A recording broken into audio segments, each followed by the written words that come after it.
Ողջույն բոլորին, այսօր մենք խոսելու ենք իրավաբան Ռոբերտ Հայրապետյանի հետ։ Մենք այսօր կփորձենք իրավաբանական բարդ բառից մի կողմ գնալ ու խոսել մարդկանց հետ պարզ, հասանելի ու հասկանալի լեզվով։ Ողջույն Ռոբերտ։ Ողջույն։ Մի անգամից անցնում ենք առաջի հարցին ու ամենաակտուալ կամ ամենաշատ օգտագործվող հարցը կամ կարծիքը մարդկանց գնալ թե չգնալ ընտրությունների, ինչու գնամ, եթե արդյոք իմ մի ձայնը ինչ-որ բան կորոշի, ինչ կպատասխաներ։ Իրականում ընտրության մասնակցությունը բավական կարևոր եւ որոշիչ, այսպես ասած, քայլ է, որ յուրաքանչյուր քաղաքացի պիտի անի, որովհետեւ ինչքան էլ սկզբում նշեցիր, որ սահմանադրական կամ իրավական տերմիններից դուրս ենք մնալու, բայց այսպես ամենաառաջին հոդվածը ասում է, որ Հայաստանում իշխանությունը պատկանում է ժողովրդին, բայց այդ ժողովուրդը իր իշխանությունը իրացնում է հենց ընտրությունների միջոցով, այսինքն եթե ժողովուրդը ուզում է, որ ինչ-որ մի բան որոշի այս երկրում, ապա ինքը չի կարող նստի ու օրինակ ասի, ես չեմ գնում ընտրության, դե որովհետև իմ ձայնը որոշիչ չի, ոչ, ցանկացած քվե, ցանկացած ձայն որոշիչ է։ Ես ասեմ, շատ եվրոպական երկրներում այսպես մի պրակտիկա կա, չես մասնակցում ընտրություններին, դու գանվում ես, ընդհանուր միջով 150 եվրո, որտեվ դա այդ երկրներում արդեն որպես, այսպես ասած, պարտականություն է, որը քաղաքացին պիտի անի, եւ եթե չի անում, դրա համար ենթարկվում է պատասխանատվության։ Մենք դեռ չենք հասել իրավագիտակցության այդ մակարդակին, բայց հարցը ամփոփելով, այո, յուրաքանչյուրի քվեն, յուրաքանչյուրի ընտրական իրավունք ունեցող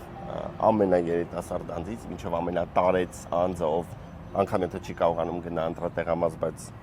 չգիտեմ, շրջիկ քվեատու փոքր քվեարկելու իրավունք ունի, այդ ձայնը կարևոր է։ Հայտնի թեմա է, մարդկանց ստիպում են քվեախցիկում նկարել թերթիկը։ Ինչ անել, եթե նման բան են պահանջում եւ ինչպես է օրենքը պաշտպանում քաղաքացուն այդ պահին։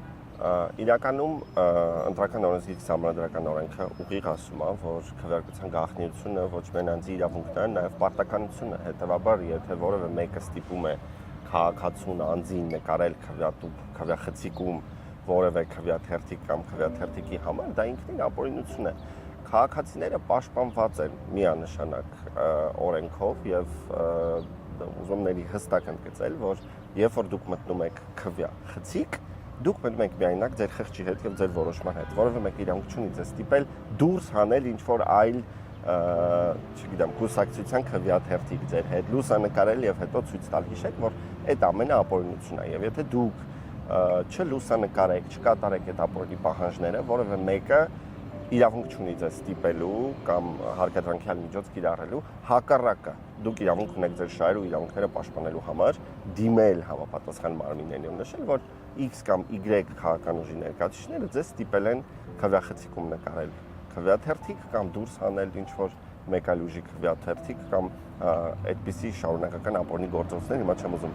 բացեմ մանրամասնեմ, էլ ինչ ապօրինությունների են շատ քաղաքական ուժեր փորձում դիմել, բայց ուզում եմ մեզ լսող, հետևող, դիտող բոլոր մարդիկ հասկանան, որ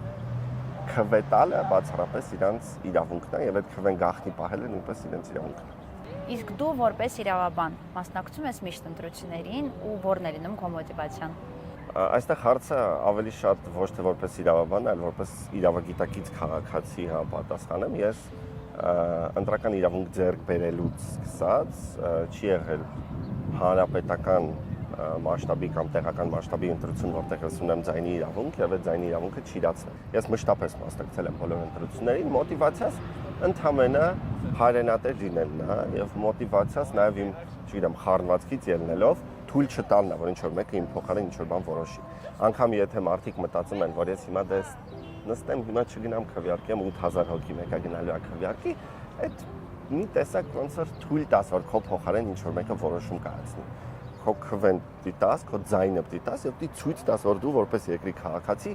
այո, մասնակցում ես այս երկրում որոշումների կայացմանը։ Ըստ քեզ, իրազեկված քաղաքացին ինչով է վտանգավոր եւ ուժեղ այն մարդկանց համար, ովքեր որ փորձելու են կեղծել ընտրությունները։ Իրազեկված քաղաքացին առհասարակ բառի դրական իմաստով վտանգավոր է բոլորի համար, որտեղ երբ որ քաղաքացին իրազեկված է սեփական իրավունքների վերաբերյալ, քաղաքացին գիտի սեփական պարտականությունները, որևէ մեկը լինի դա քաղաքական ուժ, լինի դա բարեկային ծառայության աշխատակից, լինի դա ինչ որ, չգիտեմ, ծառայություն մատուցող ինչ որ մեկը, անձին որևէ կերպ չի կարա դրթի կատարել այնպիսի բաներ, օրինակ նախորդի հարցին անդառնամ քվյա դուփում, քվյա խցիկում նկարել ինչ որ քվյա թերթիկի համար, որովհետև այդ քաղաքացի գիտի, որ իրան ոչ մեկ չի կարա սպառնա, որովհետև գիտի, որ դրա իրավունքը չունեն եւ ընդհանրապես իրազեկվածությունը նաեւ օգնում է նրան, որ փոքրամասնությունը չկայացնի որոշումներ, որոնց հետևանքների այսպես որոնց ամենածանր հետևանքները կրում է շատ հաճախ ավելի գիտակից, ավելի իրազեկված քաղաքացիներ։ Ուղղակի այդ իրազեկվածությունը դի ճիշտ իրացնել։ Եթե դու իրազեկված ես եւ բազմոցից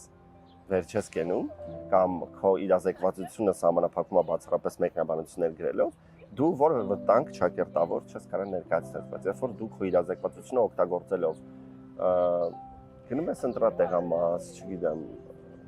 իրականացնում ես քայլեր ցույց տալու համար, որ քո որոշումը քեզնից բացի ոչ մեկ չի կարող կայացնել, դու իսկապես վտանգավոր ես էլի բարի դրական իմաստով։ Մեկ նախադասությամբ կամ ուղղակի կարճ, ինչ կասես այն մարդկանց, ովքեր որ տատանվում են գնալ, թե չգնալ ընտրության։ Տեր եղեք են ամեն ինչին, ինչը իսկապես պատկանում է ձեզ։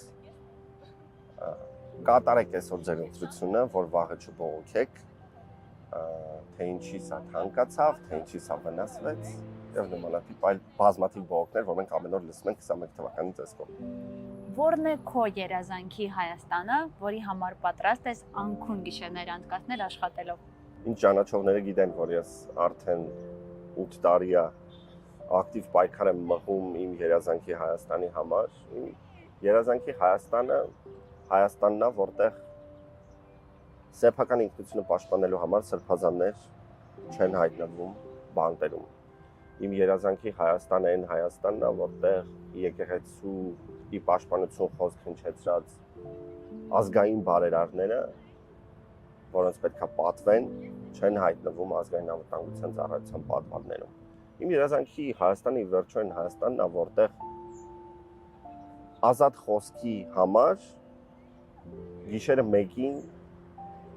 5 անչափահաս երեխաների մորը չեն տանում ոստիկանություն հարցաքննության եւ զուգահեռ իրականության մեջ երկու անչափահասին սեռական բռնության ենթարկածները մնում են անպատիժ եւ ազատության մեջ։ Ու վերջո իմ երազած Հայաստանն այն Հայաստանն է, որտեղ դուրս գալուց դու մեջքդ ուղիղ, ճակատդ պարզ քայլում ես ու Հայաստանն է, որտեղ երբեք ցույց չեն տալու մարի են հույսը, որ մեր 3000-ամյա ուղղակի դրոշը շատ ճիշտ է ծածանվում։ Հայկական Արցախ վերադարձ ամեն դեպքում ինչ որ ֆորմատով լինելու։